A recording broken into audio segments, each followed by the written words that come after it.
Pfizer has agreed to pay $43 billion, including debt, for biotech company Seagen and its pioneering cancer treatments.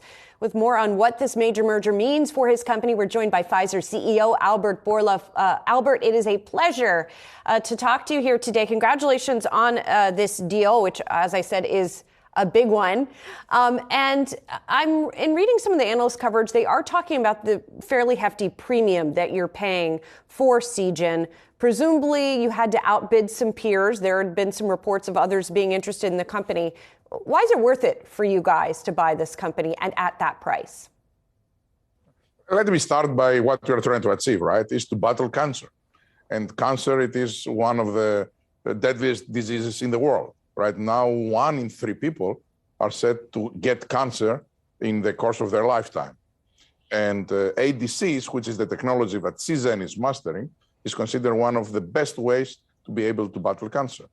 So in reality, what we try to do, it is to be able to make a meaningful difference in the health of people, as we did with COVID, but now in another extremely dangerous disease, which is cancer. And we looked into multiple opportunities that would allow us to do such. And Seagen stands out for the tremendous complementarity together with our own capabilities. By putting 1 + 1, we do not expect to have 2, we're expecting to have 3 or 4. And that's very good news for cancer patients. And as you say, this ADC, antibody drug conjugates, which is supposed to be a more targeted way of attacking the cancer, this is sort of a bet on that technology. You know, you and I have talked throughout the pandemic and now as we enter a new phase, and you really made a name for yourself at Pfizer in terms of vaccines, getting the speed to market, the way that you attacked that issue. I wonder when we're at the tipping point for cancer in that regard, because obviously this is something that folks have been working on for a long time. Do you feel like we're getting closer to more meaningful ways to fight it?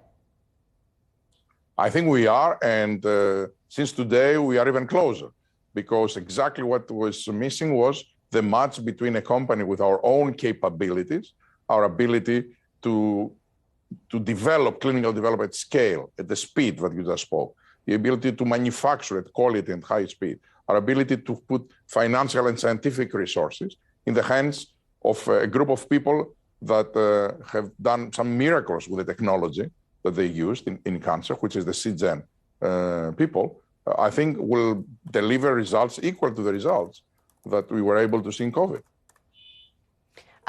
When you talk about the sales you guys expect from Seagen, $10 billion is the target by 2030. Last year, you had about 12% or so of your sales contributed from cancer treatments. You know, you've got the COVID medications and treatments and vaccine that are declining in sales now. You've got some other things that are rolling off that you have patent protection on. How much of a percentage, how important is cancer going to be as a franchise to Pfizer going forward? Look, cancer before COVID was way higher as a percentage, so It was a very big part of the non-COVID business. But still, we were not among the biggest oncology companies, right? I think the combination with Seagen will make us way more competitive in the space. And it's not the size of Seagen as is coming right now, which is already $2+ billion of current sales, but it is, as you said, the growth potential that they have, because those sales are coming from 4 products that have just been introduced, and there is 15 new pipeline products that are coming, so we'll exceed $10 billion. With $10 billion in year 2030, we'll be a significant player.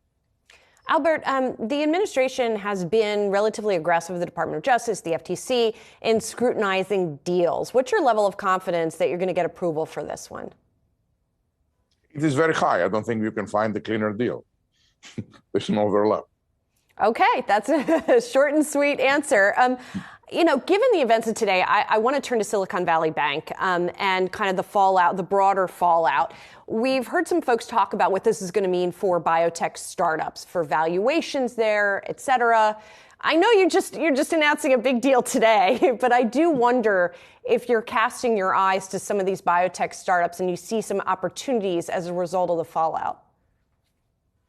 Right now, what is my concern when it comes to Silicon Valley bank. It is what could be the impact on these startups, because we are all part of a broader ecosystem. It's not how we can get our hands around them and steal the companies now that they are in dear need. Not at all. It's not how we operate. And I don't think many of these companies that will face financial distress are really acquisition targets right now. They need to progress their job. But I'm wondering how to make sure to ensure that they won't disappear. A lot of startups that can become eventually companies like Seagen one day. It's very, very important for our ecosystem. And I'm monitoring the situation and the announcements to see where this goes. So what would be the way to support them potentially on the part of the industry? Would it be, starting some sort of fund to invest in some of these companies, for example? That could be one of the options, but I think right now we are looking to see if the government will do something, which is quite, I think, important. But beyond that, if nothing else happens, we should see what could be our options to be able to help them.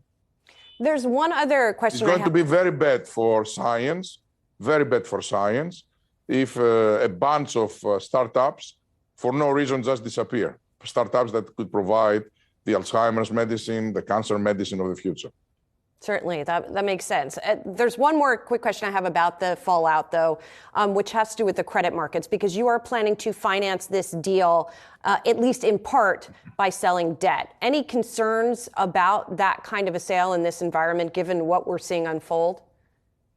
No, we calculated that will not be very cheap. Like it is now higher interest rate. So we know that will be a blended interest rate around 5%. And,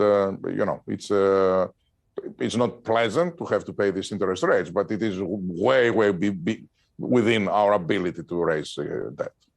Albert, good to see you. Thanks so much for joining me today. I really appreciate it. Albert Bourla is the CEO of Pfizer, talking about the acquisition of Seagen. Appreciate it. Thank you very much.